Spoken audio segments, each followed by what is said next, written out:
झरिया की बूढ़ी हड्डियां जमीन के भीतर लोगों को लील रही हैं, तो ऊपर अपराधी बेखौफ गुंडई कर लोगों की जानें ले रहे हैं। झरिया की राजनीति कर कई बाहुबली बने, कई सांसद और विधायक बने, लेकिन आज झरिया को देखने वाला कोई नहीं है। भूमिगत आग विकराल रूप ले चुकी है, तो जमीन के ऊपर अपराधियों का तांडव बेखौफ चल रहा है। धनबाद की झरिया में सोमवार को आधी रात के बाद गुंडई का जो नंगा नाच हुआ, उस मामले में पुलिस घटनास्थल से जिंदा बम, खोखा और मृतक की बहन की शिकायत पर एफआईआर भर ही दर्ज कर पाई है। इससे आगे कुछ भी नहीं हुआ है।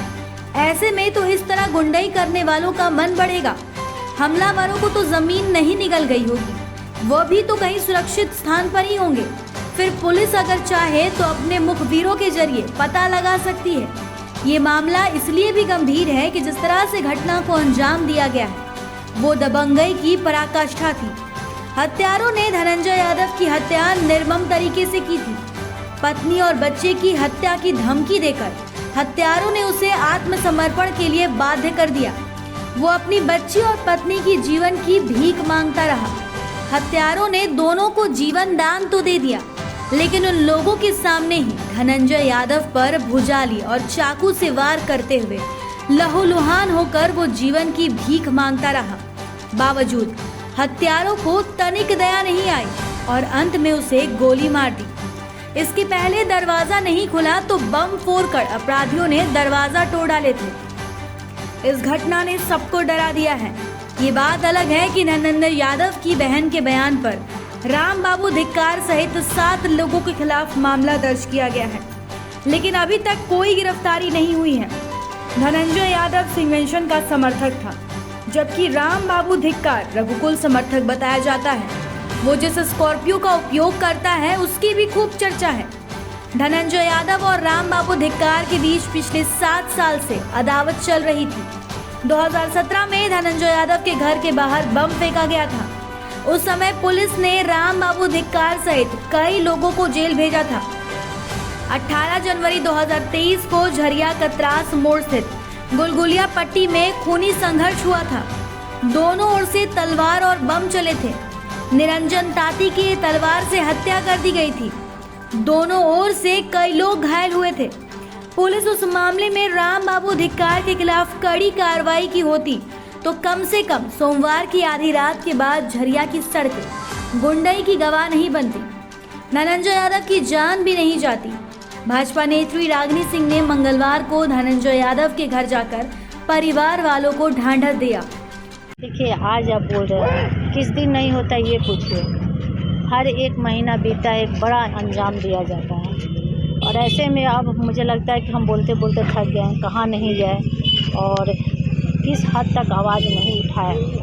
लेकिन अपराधियों के इतना अब मनोबल बढ़ गया है, और कहीं ना कहीं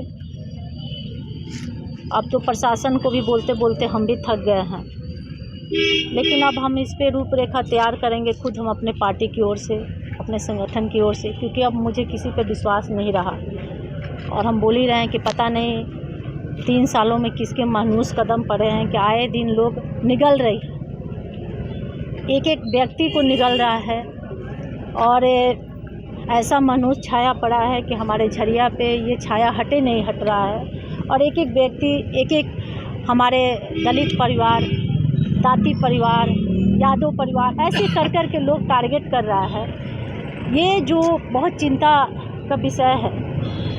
और जिस तरह से अब तो मुझे लगता है कि प्रशासन भी अपराधियों को मिली भगत का सरकार चल रहा है। जैसे सरकार का मिली भगत चल रहा है, उसी तरह अपराधी से भी प्रशासन का भी मिली भगत चल रहा है। जो घटना घटी है, बहुत ही निर्मल हत्या हुई है। प्रशासन कंप्लेन करने के बाद, जैसे आम पब्लिक बताते हैं कि लोग, प्रशासन सलाह देती है कि जाकर घर में सेफ्टी से रहिए, घर के दरवाज़ा में मैंने कैमरा लगा कर रहिए। लेकिन अब अपराधी घर में घुसकर घटना का अंजाम दे रहा है। आप देख रहे हैं किस तरह से भुचाली से लेकर, चाकू से लेकर, पिस्टल से लेकर हर तरह से वार किया गया है। तो ये शर्म की बात है, प्रशासन के लिए शर्म की बात है कि प्रशासन का बगल में रहने के बावजूद, यानी रात में पेट्रोलिंग नहीं होता है, और कहीं ना कहीं प्रशासन ही श्रेय दिया हुआ है। इसके कारण आए दिन और अभी उनके परिवार को लगातार धमकी मिल रही थी। और आए दिन इस तरह से अपराध 1 महीना नहीं बीतता है, ये बड़ा इंजाम दिया झरिया में मिलता है। तो कहीं ना कहीं सत्ता का प्रभाव है, प्रशासन का लापरवाही है, जिसका अंजाम हमारे आम जनता भुगत रही है। और इस पे अब हम लोग अपने तरीके से देखते हैं कि हम लोग संज्ञान लेंगे, क्योंकि अब हमें किसी पे विश्वास नहीं रहा। जिस तरह से आए दिन घटना घट रही है, आए दिन हर एक पत्नी अपने पति खो रही है और हर एक माँ एक बेटा खो रही है, ये बहुत दुखद की घटना है। सवाल ये नहीं है कि कौन किसका समर्थक है, बड़ा प्रश्न ये है कि इस तरह की घटनाओं पर अंकुश कैसे लगेगा।